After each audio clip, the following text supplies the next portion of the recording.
How's it going, Jets fans? My name is Alex with my co-host here, Ryan Moran. And today we want to discuss a couple of unique defensive line packages the Jets can implement during the 2022 season. Now, we did talk about the offensive alignments a couple days ago and what they can do with spreading out the wide receivers, getting their playmakers a little bit more active, using Michael Carter and Breece Hall rather, on the field at the same time. And there's a lot of great things they can do on the offensive side. You know, it's really exciting to see all these different movable pieces and dynamic ideas that are going to be presented by Mike LaFleur in this offensive system. But the defense has a lot of ability to get creative and do some really fun things. And their defensive line has so much good talent now. And of course, you draft Jermaine Johnson. You have Carl Lawson coming back from injury. You got Huff and John Franklin Myers and Quinnen Williams.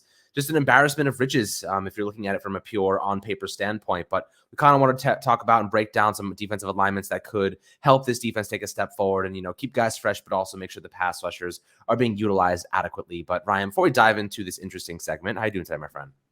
I'm doing great, Alex. I appreciate it. So when obviously the background of Joe Douglas and Robert Saleh, the trenches are obviously going to be prioritized, and the O-line and D-line are very prioritized in terms of free agency dollars and draft picks when you look at the Jets right now. And this defensive line could have 10 or 11 players on the roster come week one. You look at the edge with Carl Lawson, Jermaine Johnson, Bryce Huff, Jacob Martin, Vinny Curry, and obviously Michael Clemens, who they drafted in the fourth round. And then inside with Quinnen Williams, John Franklin Myers, Sheldon Rankin, Solomon Thomas. And then for that 11th spot, you're probably looking at a battle between Nathan Shepard and Jonathan Marshall. So it's definitely, interesting to really discuss and really try and find ways that the Jets are going to be able to get all these guys on the field with all the depth they have. And you factor in all the rotating that they did a year ago, it's certainly worth just discussing some unique outside the box packages that Robert Saleh and Jeff Ulbrich could end up deploying this season.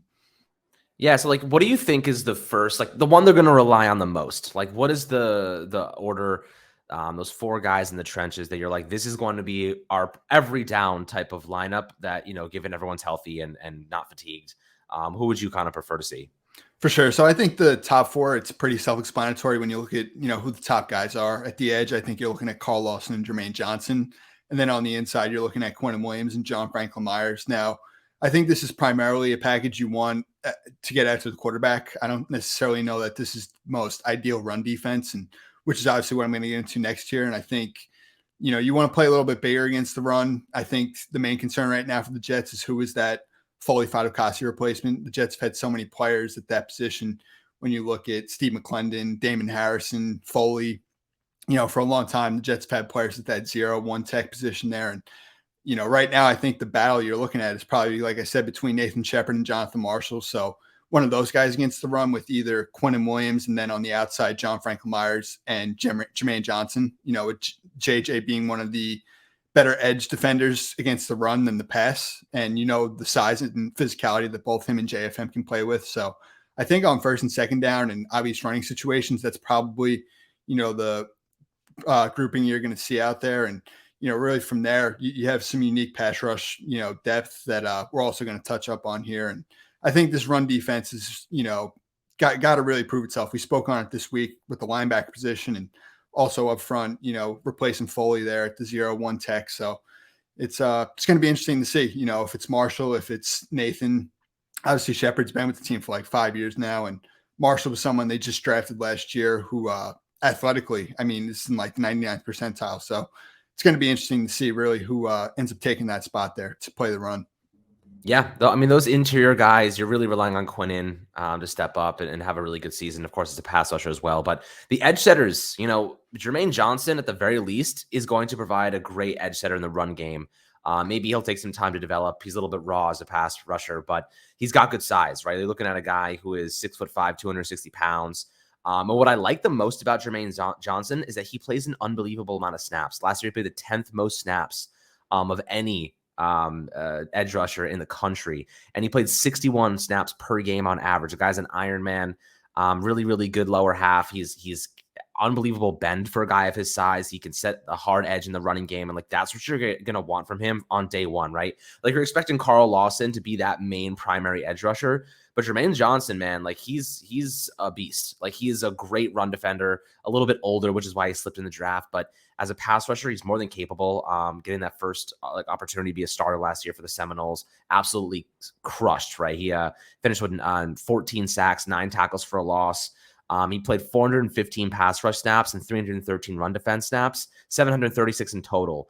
That's a lot of snaps, and a lot of run defense snaps too. And you know how physical it gets, especially in the trenches there. So, what is your role? What do you think Jermaine Johnson's role is here as kind of a edge setter to start? Do you think that maybe he's rotated early on because of his kind of rawness when it comes to being a good pass rusher? But, how do you think that they'll get him involved? For sure. So it really transitions perfectly into my next couple of pairings here. I think with JJ, you're really going to definitely see him against the run just because of the fact that Carl Lawson, Jacob Martin, Bryce Huff, Michael Quinnen, so many of these guys are better pass rushers than run defenders.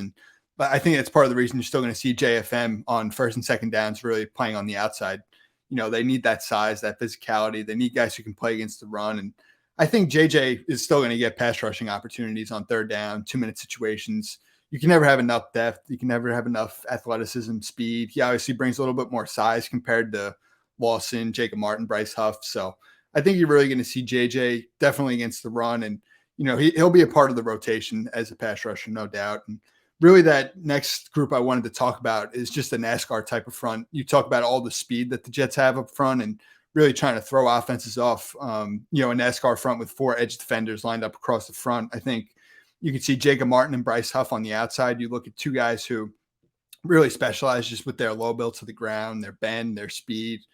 They're just fast, their initial get off. And then on the inside, having Carl Lawson over a guard to just kind of change things up for him, put him in situations where, he gets a true mismatch and he's in space one-on-one against the guard and can use some of his speed and quickness. And the other guy inside opposite there with Carl, put Vinny Curry, get him on the field in some ways. And he's a guy that's a little bit bigger, kind of like John Franklin Myers, Michael Clemens, in the 270, 280 pound range. So, really try and get some more speed and just true edge pass rushers on the field with all the depth the Jets have. So that was the next, potential group I wanted to discuss there. Yeah, man. I mean, look, there's a lot of guys to feed in this rotation, but personally, I think that the catalyst is going to be Quinnen Williams, right? He's going into that year before the, I guess the contract situation, trying to figure out what's going to happen there. And he's got to have a big one. Quinnen Williams has been a little inconsistent at times, but otherwise a pretty solid player for this Jets team.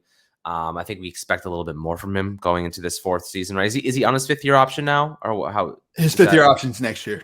Next year, okay. So they got one more year of him. They've accepted that, I imagine. Yes, right? He's under contract next 2 years with the team. So. Okay. So they got Quinnen Williams for 2 years, and they might want to extend him. Honestly, if he does really well in 2022, I don't see why they wouldn't want to extend him beyond the 5th year option and try and lower, because you have to imagine like signing a guy now is going to be cheaper because the cap's going to rise over the next couple seasons, especially with these big money deals coming in. So like what a defensive edge rusher, or rather a interior guy's going to make is probably going to be a little bit more 2 years from now. So you kind of want to get that deal roped up if he happens to have a really good 2022 season. But like, what do you think, like maybe one backup guy that could end up having a big role on this team that maybe people are overlooking? Definitely. So that actually, again, transitions perfectly into the last group I had. You look at the interior depth. I haven't even mentioned Sheldon Rankins and Solomon Thomas yet. 2 guys who they signed in free agency the last 2 years who both really fit the scheme, attacking right up the field with speed. They're, again, 2 really for the D tackle position. They're undersized. And obviously Solomon Thomas has prior experience with Robert Saleh in San Francisco. So having Thomas and Rankins on the inside, and then either 2 out of the 3 between Jacob Martin, Carl Lawson, Bryce Huff on the edge, really look at this as like a mainly backups, pass rushers and, third downs, 2-minute situations when, maybe Quinnen, JFM, some of those guys need a breather. And, that Ulbrich, Saleh, they've spoken on the fact that they plan to rotate a ton. So I think Solomon and Sheldon are 2 guys inside that you're definitely looking at, just kind of keep JFM and Q fresh, throughout the entirety of the season. Yeah, it should be fun. This is going to be a really fun defensive line to watch. Of course, now, we talked about the linebackers a little bit, CJ Mosley, and, they got Nasr Dean. They have, Quincy Williams and Jermaine, what's his name?